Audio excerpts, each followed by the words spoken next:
Go ahead. Oh, we'll go to you, Steve, next. So go ahead. Thanks. Just two quick ones. Given how fast-moving the situation has been, does the president believe that his administration has a handle on what's happening on the southern border right now? We certainly do. And let me just give you a bit of an update on a couple of the steps that we're taking.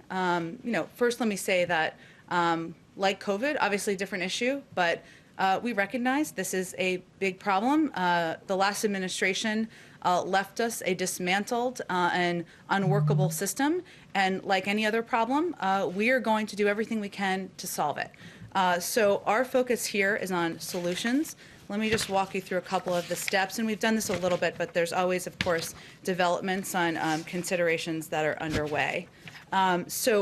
First, we've updated, or we have not, but CDC has updated guidelines to return to full capacity. This will help expand capacity to move children more quickly out of CBP facilities.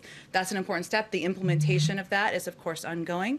There's now an embedding at the president's ask of HHS and ORR staff with CBP, which will allow government to more quickly ID, vet, confirm sponsors and family members of the unaccompanied minors, and will lead to quicker placement. Because as you know, or as all as you know, big issues here are expediting what's happening at the border. None of these Border Patrol facilities are made for children, and we want to move them as quickly as possible into shelters and then into homes.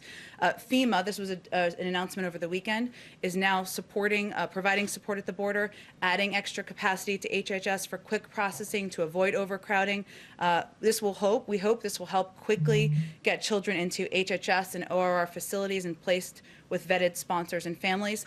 The president's very focused on expediting what's happening at the border at every step in the process. And then this happened on Friday, but it didn't receive there was a lot going on, so I just wanted to highlight, we rescinded the 2018 MOU between DHS and HHS, which we believe will encourage families and sponsors to come forward without fear of additional immigration enforcement. And we've seen this as an issue where family members or even sponsor families are worried that this will mean they will be tracked, and this rescinds that. We're also looking for additional facilities, and this remains a focus. So we recognize this is a problem. We're focused on addressing it. That's just 5 steps we're taking, and we're continuing to evaluate what additional steps can be taken to address the situation at the border.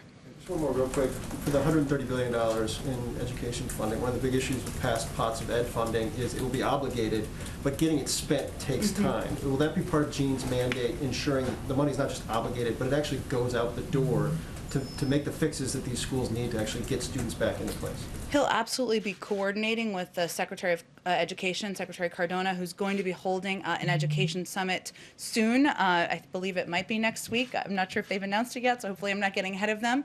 And part of that is working with schools and school districts on identifying best practices and sharing them, figuring out how to ensure that the schools who need funding get the funding. There will be a requirement that schools who get funding have to do a report within 30 days of how they will reopen their schools. So a big part of the implementation, of course, it will be led by the Department of Education, but that is a pivotal part of the rescue plan, and one the Americans strongly support, and certainly Gene would have a role in coordinating that.